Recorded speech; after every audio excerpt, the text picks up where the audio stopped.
A very fatal mixture of cocaine, fetishism, and superpowers, the most uncomfortable use of gills in television history. And don't forget that weird breast milk scene. Here are the boys' moments that still make our stomachs turn. Put this one in the category of disturbingly cringe, as the vicarious embarrassment for the celebrity subjects of the scene induces genuine physical discomfort. As edgy as The Boys is, it's still a bold move for a Hollywood show to openly mock other high-profile Hollywood stars, especially Wonder Woman herself, Gal Gadot. If this reference from Season 3 somehow passed you by, then take yourself back to the interminably tedious COVID lockdowns of 2020, when a bunch of overly earnest celebrities, including Gadot, Mark Ruffalo, Natalie Portman, Will Ferrell, and many others, collaborated for an a cappella cover of John Lennon's Imagine. This widely ridiculed video gave instant credence to the idea that celebrities are detached from reality, which is a central theme of The Boys. Slate called the video, quote, "so bad it can bring us all together in hatred." In a snarky homage to this tone-deaf celebrity flub, The Boys got prominent celebrities like Ashton Kutcher, Mila Kunis, and others to recreate the video. But this time, instead of it being Gadot's initiative, the show's most clueless character, The Deep, is trying to capitalize on an epidemic of supervillain attacks as he drops his own hilariously non-sequitur Imagine cover. We're all in this together, and together, we can imagine a better world. Another vicariously embarrassing scene from The Boys also came in Season 3 as A-Train cuts a promo for an energy drink in a recreation of Kendall Jenner's infamous Pepsi ad. Back in 2017, as Black Lives Matter gained traction, the Kardashians' wildly successful high-fashion model inked a hefty deal with Pepsi. An insider told People that the ill-fated ad could have cost as much as $5 million, and the campaign overall might have run $100 million. Jenner herself likely raked in around $400,000, and yet the soft drink giant quickly pulled the spot after a backlash accusing both her personally and the soft drink brand of trivializing BLM, according to the New York Times. A-Train's riff on the ad will give you caffeine jitter-level anxiety. After heart trouble slows him down, the Seven speedster wants to rebrand as a racially conscious activist. His first idea is just to redo his blue costume into a sort of kente cloth bodysuit as an homage to his roots. Then comes his energy drink shoot. The scene starts with what looks like a real protest, but just as Jenner did with a can of Pepsi, A-Train steps in at the key moment to quell social unrest with a tall can of carbonated caffeine. Jenner said she felt really bad about turning a racial justice movement into a personal payday. A-Train, of course, being a murderer and narcissist, hasn't shown the same self-awareness. We gotta listen to each other. A-Train's Turbo Rush energy drink. Herogasm is an annual soup orgy founded by Soulja Boy back in the 1950s. And as we see in Season 3, it's still going strong. Huey Campbell, Soulja Boy, and Billy Butcher come across this house party for sex-crazed soups because they want to find the TNT twins, Soulja Boy's next targets on his rampage of revenge. The scene is wildly graphic, but really it's nothing compared to what goes down in the comics where Homelander seduces Soulja Boy with a false promise of joining the Seven. In Amazon's version, the two strongest characters do get physical, but there are no tender caresses as their battle destroys the house and kills many of the people inside. Huey gets in on the action too, but since his new powers of teleportation don't work on clothes, he suddenly fits right in at Herogasm and even gets some offers. The scene is rife with shocking moments and an excess of bodily fluids. Trying to describe it here doesn't really do it justice, so if you really want to bask in the explicit details, you'll just have to watch the episode yourself. Viewers get one of the first glimpses that The Boys isn't your typical superhero show through the eyes of Vought's newest sensation, Starlight. She's an ingenue brought to the big leagues of the Seven, and at first, everyone seems nice. That's when Chase Crawford's take on the impotence of Aquaman reveals its true nature. The Deep tells Starlight she must perform a sexual act or he'll use his influence with Homelander to destroy her career, in a reference to the sexual politics of the Harvey Weinstein scandal. You and me, just roll with the punches for like 3 minutes, maybe. It's not a big deal. The scene cuts away, but the implication is Starlight went along with the disturbing scheme. In a cruel twist, she later finds out Crawford's fishy character is all but washed up himself and has no such power over her. Crawford was initially uncomfortable with the scene. It wasn't in the audition or original script, and he didn't see it coming. In an interview with Metro, he recalled the producers coming to him and saying, "We want to put this scene in that's in the source material, and it's a pretty big deal." Despite the actor's initial hesitation, he says they found the realest way to portray the assault. The Deep is a terribly shallow figure, and Starlight is one of the few sympathetic characters. Crawford explained, "The moment is a big jumping point for Starlight's character arc and supports the tagline, 'Never meet your heroes.'"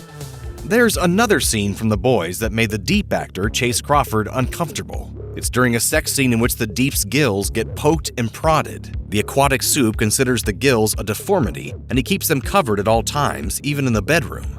That changes in Season 1 during the Deep's banishment to Ohio for his assault on Starlight. When he brings home a fan for a hookup, she gets all kinky about his fishy parts.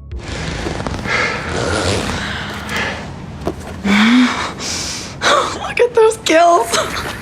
Crawford told MTV, "It was the most uncomfortable scene ever. It literally made me feel kind of nauseous. I'm not gonna lie, it was just so weird and uncomfortable. I could not have gotten out of there faster that day."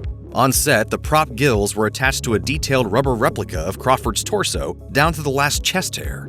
As a crew member hand-pumped air through the gills so they'd move, Crawford recalled, "I'm like, guys, I'm nauseous. Can I just get out of here?" Just like almost every Batman movie has that iconic shot of the Dark Knight astride a skyscraper with a bat signal in the background, The Boys has one of those superhero skyline shots too. However, this one features Homelander atop the Chrysler Building, pleasuring himself as he repeatedly grunts, "I can do whatever I want." According to a Reddit Ask Me Anything with Eric Kripke, the scene was originally slated for Season 1, as Homelander reacted to a lecture from Vought's momager and overall maternal head of PR, Madeline Stillwell. Amazon execs initially axed the scene, but perhaps since the show's outrageous tone had been so well received, they had a change of heart by Season 2. However, the story had moved on by then, so now Homelander seeks this rooftop release after his long-suffering ex, Queen Maeve, threatens to expose his murderous deeds to the public. This really is the ultimate exhibition of Homelander's narcissism. He's a figure of pure will. He finds anything that challenges his whims destabilizing and intolerable. Starr described the scene to Uproxx as a moment of pure weakness and need, which I think fits with one of the fundamentals of the character. He's the strongest physical character on the show, but the weakest character psychologically. Homelander continually steals the show with his pathological behavior as he vacillates between all-powerful and wholly pathetic. In Season 2, he takes his Oedipal attraction for Madeline Stillwell even further when we learn of his highly sexual breast milk obsession. He sneaks into the recently deceased Madeline's office, heats up some of her milk with his laser eyes, and takes a big, thirsty gulp. Before her death by Homelander's hands, or laser eyes to be more specific, Stillwell had been the salve for Homelander's deep-seated mommy issues. Their relationship is almost beyond Freudian as Homelander curls up in her lap and suckles at her fingers. Speaking of things getting creepy between Homelander and Madeline Stillwell, maybe no scene is more upsetting than their secret cabin rendezvous. By this point, fans have learned the two Vought employees are less than professional, but it's still a surprise when they apparently meet outside the office for more Oedipal sex games. That's partly because Madeline is already dead. She betrayed Homelander and he bored through her skull with his laser eyes in response. But also, Homelander was more like Madeline's stalker. She placated him out of fear. Soon, we realize it's Doppelganger impersonating Madeline. Homelander isn't feeling it though, and Doppelganger transforms from Madeline into Homelander, still wearing Madeline's lingerie, and begins talking dirty to himself. It's not even gay if it's with yourself, right? Homelander can't be pacified this time though, and suddenly the sex game gets violent. As wild as the scene is, showrunner Eric Kripke told Collider that he originally wanted Doppelganger to actually carry through with the sexual act. You might not think of Homelander as a terrorist per se, since his killings are not really politically motivated. Not that Homelander doesn't have politics, of course. He sees himself as a hybrid of Jesus, Superman, and Dirty Harry. However, he's usually motivated to kill by his ego and infinite insecurity. The best example is Season 1 when he murders the mayor of Baltimore and his young son. This politician wasn't playing nice with Homelander's Oedipal crush, Madeline Stillwell. So he tracks down the politician's plane mid-air, waves at the man's young son, and then cuts the jet in half with his powerful laser eyes. Homelander commits this heinous crime simply as a romantic gesture. Stillwell, for her part, proves just as ruthless. She's not mad at the atrocity, but rather at Homelander for taking such a big reputational risk.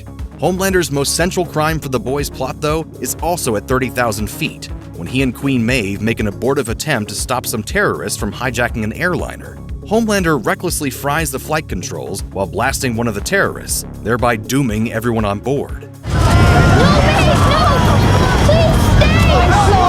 Maeve begs him to save some of the passengers, but Homelander knows survivors will talk. Homelander then turns the crash site into a stump speech about the need for soups in the military. This anti-hero's strength and murderousness are nightmarish, but his willingness to use the still smoldering grave of his victims for PR really probes the depths of his twisted psyche. The Boys is super violent, and that's saying a lot in an era when you can see dozens of murders a night on network TV. Mostly though, the violence is used as a series of sudden comedic gags, kind of like a goofy body horror jump scare. The series is competing with itself, given it kicks off with A-Train running through Huey's girlfriend Robin, leaving one of the show's central protagonists covered in blood and holding the stumps of his lover's limbs. That's a high bar, and yet the exploding penis scene from Season 3 clears it. Termite is a minor soup who can alter his size like Marvel's Ant-Man. He's having very fetish-oriented gay sex and shrinks down to crawl inside his partner's urethra. When Termite sneezes, though, he suddenly blows up to full size, and so do his lover's delicate parts. The disgusting scene was a negotiation between The Boys' adventurous producers and Amazon execs. An erect penis wasn't allowed, so showrunner Eric Kripke and crew carefully crafted a 30-foot-long flaccid member as their set. Kripke told EW, "But if you look at it, we had to design in all these wrinkles to make it clear that it wasn't erect. I love this job." The finished scene is hilarious, but the actors may have been a little disturbed. Carl Urban is in the scene, but the star kept his distance when possible. He said, "I stayed away from that set. I didn't feel like that was something I needed to see." Check out one of our newest videos right here. Plus, even more SlashFilm videos about your favorite movies and shows are coming soon. Subscribe to our YouTube channel and hit the bell so you don't miss a single one.